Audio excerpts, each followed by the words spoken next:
তোমরা তো অনেক ধরনের চিকেনের রেসিপি খেয়েছো, কিন্তু এই ডাল চিকেন রেসিপিটা একবার খেয়ে দেখো, তোমাদের মুখে লেগে থাকবে। প্রথমে আমি কিনে এনেছিলাম 1 কেজি মাংস, দিয়ে তাতে মিক্স করলাম আদা, তারপর লঙ্কা গুঁড়ো, হলুদ গুঁড়ো, লবণের গুঁড়ো আর একটু গরম মশলা। তারপর এটা আধ ঘন্টা ম্যারিনেট করে রেখে দিলাম। আগে থেকে ভিজিয়ে রাখা ছোলার ডালগুলো মাইক্রোওভেনে 5 থেকে 8 মিনিট আমি ফুটিয়ে নিলাম। তারপর আমি আদা রসুনের পেস্ট বানিয়ে নিলাম।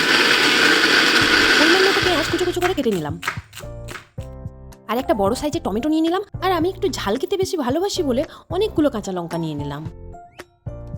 তারপর উনুনে কড়াইটা বসিয়ে দিলাম।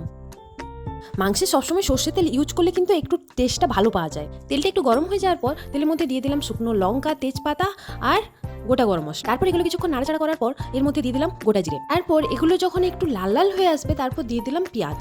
পেঁয়াজগুলো ব্রাউন কালার হয়ে গেলে দিয়ে দেবো আদা রসুনের পেস্ট। তারপর দিয়ে দেবো 2 চামচ জিরে, 1 চামচ কাশ্মীরি লঙ্কা, 1 চামচ হলুদ আর 1 চামচ ধনিয়া গুঁড়ো। তারপর কিছুক্ষণ নাড়াচাড়া করার পর মশলাগুলো থেকে যখন তেল বেরিয়ে আসবে দিয়ে দেবো টমেটো আর কেটে রাখা কাঁচা লঙ্কা। আর মশলাগুলো ভালো করে গলে যাওয়ার জন্য দিয়ে দেবো 1 চামচ লবণ। তারপর কিছুক্ষণ নাড়াচাড়া করার পর দিয়ে দেবো ম্যারিনেট করে রাখা চিকেনগুলো। তারপর মাংসগুলো ভালো করে কষে নিতে হবে যাতে মশলাগুলো মাংসের ভেতর ঢোকে। তারপর দিয়ে দেবো স্বাদ অনুযায়ী লবণ আর আগে থেকে সেদ্ধ করে রাখা ছোলার ডালগুলো।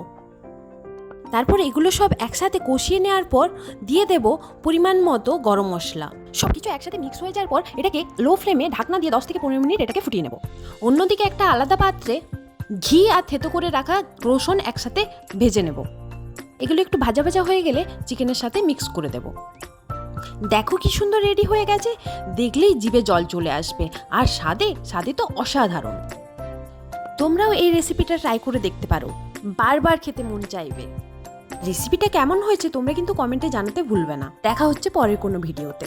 আর ততক্ষণ তোমরা সুস্থ থেকো, ভালো থেকো, টাটা।